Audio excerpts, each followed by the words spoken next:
सलाम, नमस्ते, सत श्री अकाल। मैं हूं रजा और आप देख रहे हैं रजाग्राफी की अंतरराष्ट्रीय प्राइम टाइम रिपोर्ट। एक वीडियो के अंदर पूरी दुनिया की तमाम बड़ी खबर आसान भाषा में आपके सामने। आज की सबसे बड़ी खबर यह है कि पाकिस्तान गवर्नमेंट की जो गुंडागर्दी है वो पीओके में इतनी है कि कई लोगों की जान जा चुकी है। हजरात, पीओके में महंगाई हद से ज्यादा है, आटा दाल के भाव बहुत ज्यादा हैं। पीओके के लोग बार बार सरकार से कह रहे हैं कि बिजली में, आटे दाल में आप छूट दीजिए, लेकिन सरकार नहीं मान रही है। ये पहली बार प्रदर्शन नहीं हो रहा है, प्रदर्शन इससे पहले भी हो चुके हैं। हजरात, आपके सामने ये प्रदर्शन की चंद तस्वीरें हैं। पाकिस्तान में इस प्रदर्शन को रोकने के लिए सेना ने प्रदर्शनकारियों पर फायरिंग की। 10 की मौत हो गई है दोस्तों, 100 से ज्यादा घायल हैं। तीसरे दिन भी हिंसक प्रदर्शन जारी है और सरकार से पीओके के लोगों ने 38 मांगे रखी हैं। मुजफ्फराबाद यानी पीओके की राजधानी मुजफ्फराबाद में जबरदस्त प्रदर्शन अभी भी जारी है। पाकिस्तान के कब्जे वाले कश्मीर पीओके में सरकार के खिलाफ हिंसक प्रदर्शन है, जिसकी तस्वीर आपके सामने है। रोकने के लिए फोर्सेस को बुधवार को निहत्थे लोगों पर फायरिंग करवा दी आसिम मुनीर ने, जिसके बाद 8 लोगों की मौत हो गई, जबकि 100 से ज्यादा लोग घायल हैं। 3 दिन जारी इस प्रदर्शन में अब तक 10 लोगों की मौत हो चुकी है। मीडिया रिपोर्ट के मुताबिक आज बाग के जिले में धीरकोट में 4 लोग मारे गए, मुजफ्फराबाद में 2 और मीरपुर में 2 लोगों की मौत हो चुकी है। यह प्रदर्शन, जो प्रोटेस्ट है, जम्मू कश्मीर जॉइंट अवामी एक्शन कमेटी की अपील पर हो रहा है। प्रदर्शनकारी सरकार के मौलिक अधिकारों की अनदेखी और महंगाई कंट्रोल न कर पाने के लिए यह प्रदर्शन कर रहे हैं। लोगों का हुजूम आज पीओके की राजधानी मुजफ्फराबाद की तरफ आगे बढ़ रहा था। इन्होंने सरकार के सामने 38 मांगे रखी हैं, जिनमें पीओके विधानसभा की 12 रिजर्व सीटें खत्म करने की मांग की है। प्रदर्शनकारियों को गोली मारकर कत्ल करवा दिया गया है, सैकड़ों लोगों को घायल कर दिया गया है। पत्रकारों की एंट्री पीओके में बैन कर दी है। ह्यूमन राइट से जुड़े हुए जो लोग हैं वो मांग कर रहे हैं और वो ये बता रहे हैं कि पाकिस्तान की जो मिलिट्री है वो न्यूट्रल रिपोर्टिंग नहीं करने दे रही है और पत्रकारों को घुसने नहीं दे रही है उस इलाके में, और यहां तक कि इंटरनेट भी बंद कर दिया गया है। उधर JKJAAC, ये जो वहां की पार्टी है जो सन 2023 और 24 के बीच बनी है, ज्यादा पुरानी ये पार्टी नहीं है लेकिन बहुत ताकतवर पार्टी है, इसने धमकी दी है शहबाज शरीफ की सरकार को कि देखिए हमारे पास प्लान B, C और D भी मौजूद है। अगर आपने हमारी बातें नहीं मानी तो प्लान D काफी खतरनाक होगा। पाकिस्तान को धमकी दे दी गई है और पाकिस्तान की सरकार इसलिए ज्यादा डर रही है कि कहीं ऐसा ना हो कि ये प्रदर्शन आजादी के लिए मांग करने लगे और आजादी का प्रदर्शन हो जाए, जिससे पाकिस्तान को बड़ी मुसीबत का सामना करना पड़ सकता है। वहीं जो अभी मैंने आपको बताया और दिखाया था कि डोनाल्ड ट्रंप के सामने आकर बिल्कुल पैंट उतारने को तैयार आसिम मुनीर है, शहबाज शरीफ हैं, वो सूटकेस लेके पहुंचे और उसके अंदर जो है रेयर अर्थ मिनरल पाकिस्तान के जाकर उन्होंने दिखा दिए। इसके बाद पाकिस्तान के अंदर ही आसिम मुनीर का विरोध हो रहा है। सीनियर नेता एमल वली खान ने जो बात कही है वो घोर निंदा करने वाली है। वो खतरनाक बात है और सीधी सीधी आसिम मुनीर को नाम लेकर जलील किया गया है और सवाल किए गए हैं। किस हैसियत से हमारा chief of the army staff बाहर घूम रहे और ब्रीफकेस में rare earth, what a joke. ये मजाक था। वो तस्वीर जिसने भी देखी, कौन सा chief of the army staff briefcase में रेयर अर्थ मिनरल लेके जाएगा और वो वहीं भारत को मिली है बड़ी सफलता। तस्वीर आपके सामने, इंडियन नेवी ने भारत की सबमरीन की साउथ चाइना सी में टेस्टिंग कर ली है। DSRV टाइगर X को मित्र देशों के साथ सबमरीन के साथ डॉक किया गया। ये खास सबमरीन रेस्क्यू ऑपरेशन के लिए इस्तेमाल की जाती है। भारतीय नेवी को इससे काफी मदद मिलेगी। हिंदुस्तान एरोनॉटिक्स लिमिटेड को आखिरकार, रिपोर्ट आपकी स्क्रीन पर, अमेरिका से तेजस का चौथा इंजन मिल गया है। तेजस फाइटर जेट का वायुसेना को नवंबर में 2 तेजस Mark 1A फाइटर जेट मिलेंगे। 2028 तक 83 विमान भारतीय वायुसेना को HAL को तैयार करके देने हैं। 14 अक्टूबर से 16 अक्टूबर भारत खुद UN की मीटिंग इंडिया में होस्ट करने वाला है, दिल्ली में होस्ट करने वाला है। ज्यादा उतावले ना हो, ये पूरी बात समझ लीजिए। ये जो यूएन की मीटिंग है, पहली बात पाकिस्तान और चाइना को भारत ने इनवाइट नहीं किया है, वेरी गुड। वहीं मैंने मैच खेल लेंगे पाकिस्तान से, लेकिन चलिए आगे बढ़ते हैं।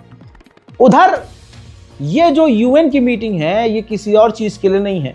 जो यूएन इंटरनेशनल मिलिट्री फोर्सेस जंगी इलाकों में जहां जंग हो रही होती है या जंग खत्म होती है, तो सिचुएशन कंट्रोल करने के लिए इंटरनेशनल फौज यूएन तैनात करता है, जो इस वक्त मिडिल ईस्ट में और कई इलाकों में एक्टिव है यूएन की फौज। उस पर चर्चा की जाएगी, इसलिए यूएन की मीटिंग को भारत होस्ट करने वाला है। वहीं पंजाब और हरियाणा कोर्ट ने बहुत बढ़िया आदेश दिया है, मुझे तो बड़ा अच्छा लगा। आपकी थोड़ी हंसी निकल सकती है, लेकिन आप रिलेट कर पाएंगे। हरियाणा और पंजाब की कोर्ट ने आदेश जारी किया है कि जो मेडिकल के स्टूडेंट्स हैं, उनकी हैंड राइटिंग सुधारने के लिए क्लासेस दी जाएं। आप आज देखते हैं कि डॉक्टर का कोई पर्चा होता है, भाई वो मेडिकल स्टोर वाला ही पढ़ पाता है बड़ी मुश्किल से, हमें तो कीड़े मकोड़े दिखते हैं। आप समझ रहे हैं? तो ये एक बड़ा फैसला है और अच्छा फैसला है। आपकी इस पे क्या राय है, कमेंट कीजिएगा और अपने गली मोहल्ले के डॉक्टर साहब से कह दीजिएगा, भैया साफ साफ राइटिंग में लिखो। पूरी दुनिया में जब तालिबान की आलोचना हुई तो तालिबान ने डिनाई कर दिया। तालिबान ने कह दिया कि हमने अपने मुल्क में इंटरनेट बैन नहीं किया है, जबकि सर्वर दिखा रहा है, डेटा दिखा रहा है कि इंटरनेट तालिबान ने बंद किया था। लेकिन तालिबान ने यह कहा कि भाई हमने इंटरनेट बंद नहीं किया, ये तो इंफ्रास्ट्रक्चर इतना पुराना है जिसकी वजह से इंटरनेट बंद हो गया। वहीं अमेरिका ने खतरनाक हथियार बना लिया है। आज जंग के इस दौर में सबसे बड़ा हथियार ड्रोन होता है, तो माइक्रोवेव नाम का एक हथियार बनाया है अमेरिका ने, जिसका इस्तेमाल करके एक साथ 39 ड्रोन्स को जमीन पर गिरा दिया। यह ताकत अमेरिका के लिए काफी खास साबित होने वाली है। वहीं आगे बढ़कर बता दूं, 2 इटली के फाइटर जेट उड़ाने वाले पायलट्स मारे गए हैं। टेस्ट के दौरान, एक्सरसाइज के दौरान उनका फाइटर जेट क्रैश हो गया। मैंने ही आपको बताया था कि तुर्की और अमेरिका ने डील कर ली है और तुर्की को F-35 और F-16 की तलब है। अब अमेरिका क्यों देगा, फ्री में तो देगा नहीं।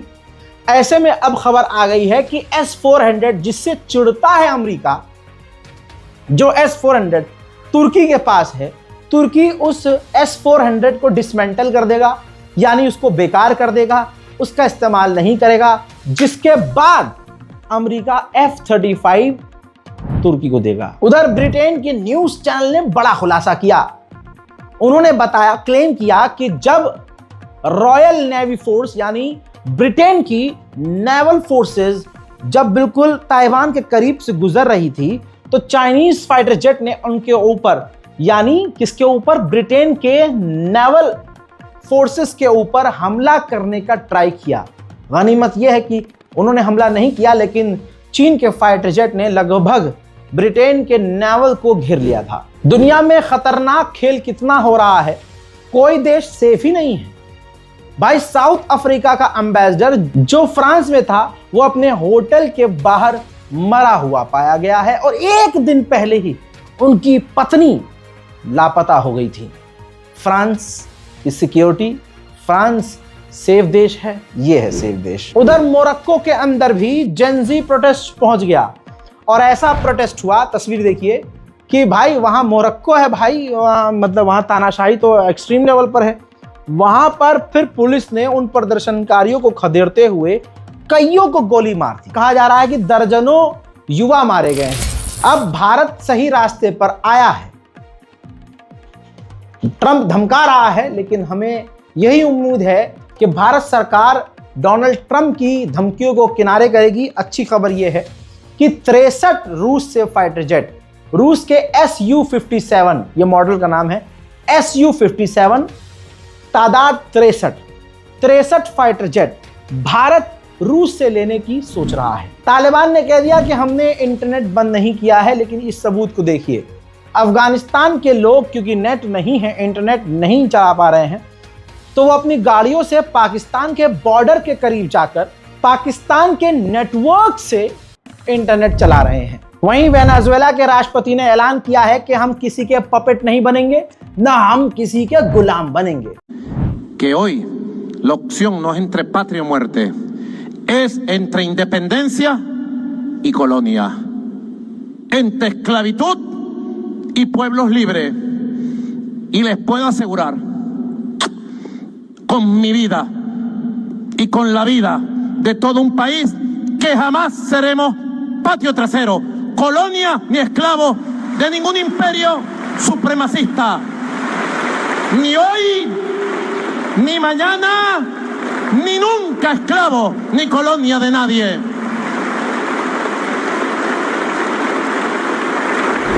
उधर अब डोनाल्ड ट्रंप असली मुद्दे पर आ गए हैं खुलकर।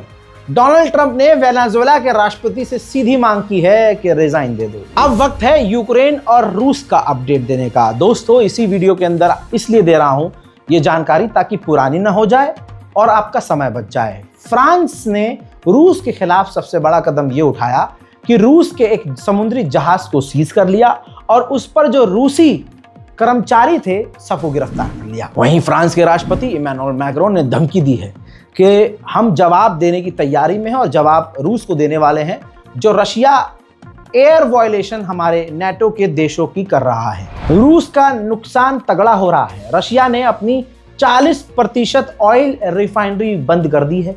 यहां तक कि जो गैसोलीन जो खुद बनाता था अब उल्टा रशिया चाइना से गैसोलीन इंपोर्ट कर रहा है। पोलैंड के अंदर रूस का शायद 136 ड्रोन घुसा तो पोलैंड में घुसा, लेकिन नेदरलैंड के फाइटर जेट ने अपने दोस्त की मदद की।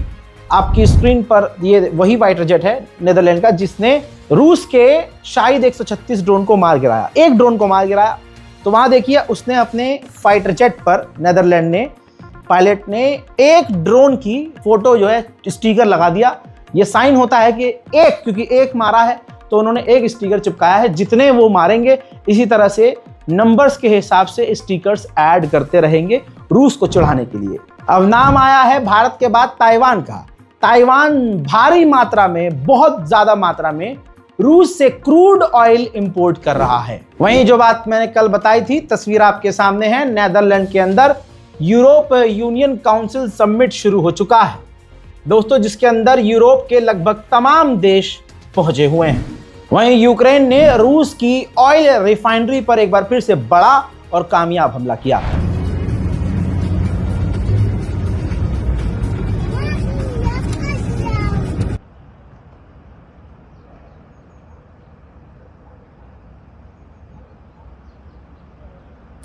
अब इसकी जवाबी कार्रवाई में रशिया ने यूक्रेन के खार्कोव के इलाके को हिला के रख दिया। तस्वीर हमले के बाद की है।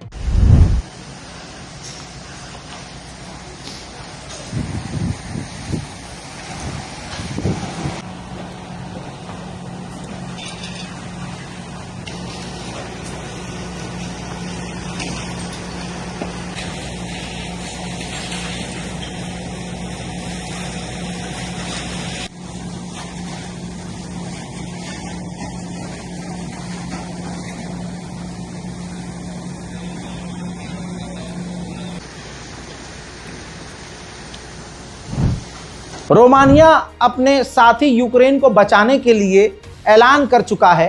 कल ही उसने ऐलान किया है कि हम यूक्रेन को बचाने के लिए अब ड्रोन बनाएंगे। उधर इस मीटिंग के बाद यूरोपीय यूनियन की चीफ ने यूक्रेन के लिए 4 बिलियन यूरोस की मदद का ऐलान किया है। Morning. We live in troubled times. The Russian war against Ukraine is still ongoing.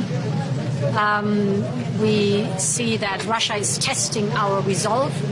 So these are times where it is absolutely paramount that we have a common sense of urgency and unity to address these challenges. And therefore this informal European Council in Copenhagen comes just at the right time.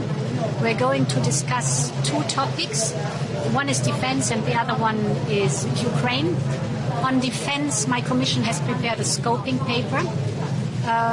वहीं Sweden ने Ukraine को support करते हुए कहा कि मैं इस bill को सपोर्ट करता हूं जिसके अंदर रूस की तमाम प्रॉपर्टीज को जो दुनिया भर में सीज किया जाए और उसको बेचकर उसका पैसा यूक्रेन को दिया जाए। हिलाने वाली बात अब यह है कि रूस के ड्रोन अब जर्मनी तक के अंदर नजर आए हैं। चंद तस्वीरें आपको दिखा रहा हूं, जिसके बाद जर्मनी के अंदर जो है बवाल खड़ा हो गया है कि अब आसपास के देश छोड़िए, अब तो थोड़ा पीछे की तरफ भी जर्मनी के अंदर तक रूस के ड्रोन पहुंच रहे हैं। वहीं यूक्रेन से जो बार बार तस्वीर आ रही है वो ये तस्वीर है।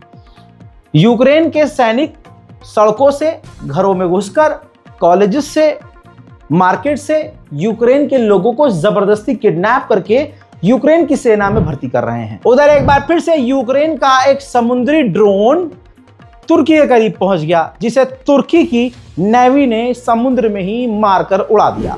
हजरात, अब और बड़ी खबर तस्वीर के साथ सबूत। यूक्रेन के ट्रांसपोर्ट जहाज इस वक्त इजराइल की राजधानी तेल अवीव में उतरे हुए हैं। वहां से अमेरिका के एयर डिफेंस सिस्टम इसके अंदर लोड किए जा रहे हैं, जो उसने इजराइल को दिए थे अमेरिका ने, और वो डिफेंस सिस्टम अब यूक्रेन पहुंचाए जा रहे हैं। डैशबोर्ड कैमरे से रूस का हमला रिकॉर्ड हुआ है, जिस पर बड़ी चर्चा हो रही है। वीडियो में नजर आ रहा है, ये देखिए कि जब हमला होता है तो स्ट्रीट लाइट पूरे इलाके में अचानक से लाइट गायब हो जाती है, बत्ती गुल हो जाती है और आसमान में एक धमाका नजर आता है।